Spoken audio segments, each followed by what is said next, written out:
When so many schools had to close for in-person teaching and learning, there has been a new appreciation for public schools. There's no doubt schools must be open, in person, 5 days a week, with the space and facilities to do so. We know that's how kids learn best, and that prolonged isolation is harmful. School is where children learn.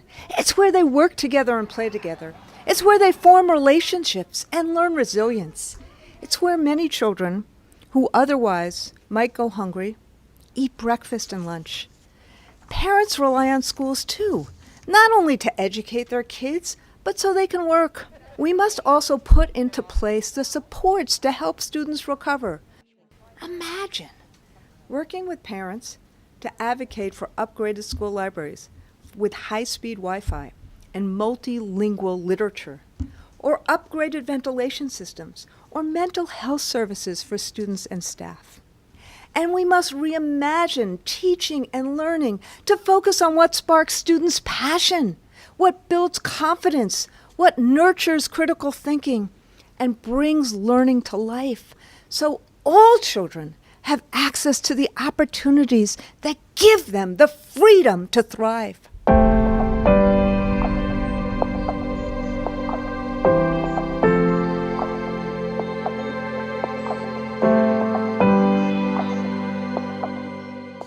The United States will not be fully back until we're fully back in school, and my union is all in.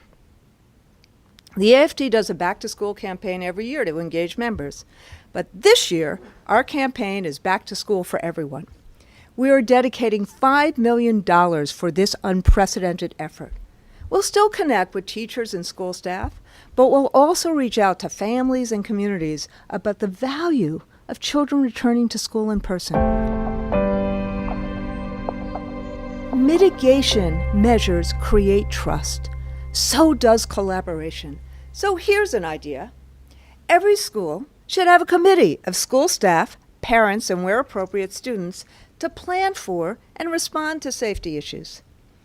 These committees can conduct health and safety school walkthroughs this summer, just as we did last month in Washington, D.C. at McKinley Tech High School and Middle School with the school chancellor, members of the School Parents Association, the union, and others.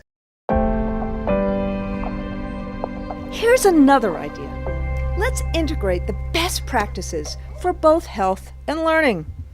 One way is to link class size to the CDC's revised guidance that with universal masking, students should remain 3 feet apart in classrooms. For the most part, this will mean fewer students in each class, effectively aligning health and pedagogical best practices. The AFT will operate office hours in clinics, designated times when affiliates and others can call in to discuss ideas and get technical support.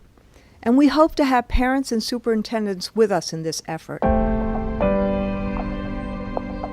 So speaking of recovery, let's offer programs this summer that help students get back into routines, provide academic support, programs that are fun, and help kids get their mojo back.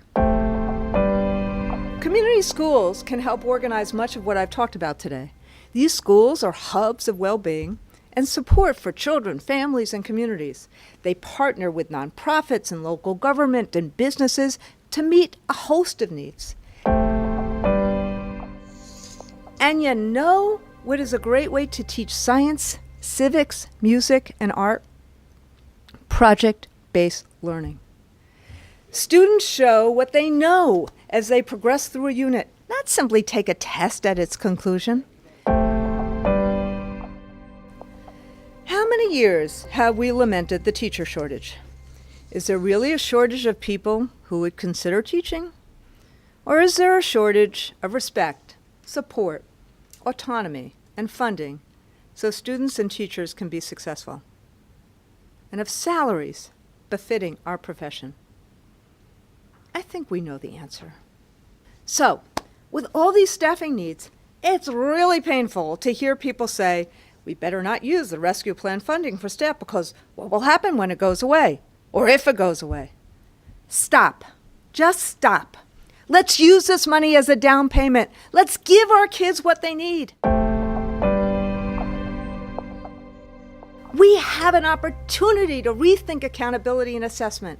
Let's change accountability systems to organize schools around teaching and learning, around what we want children to know and be able to do, and around the science of learning and development instead of around testing.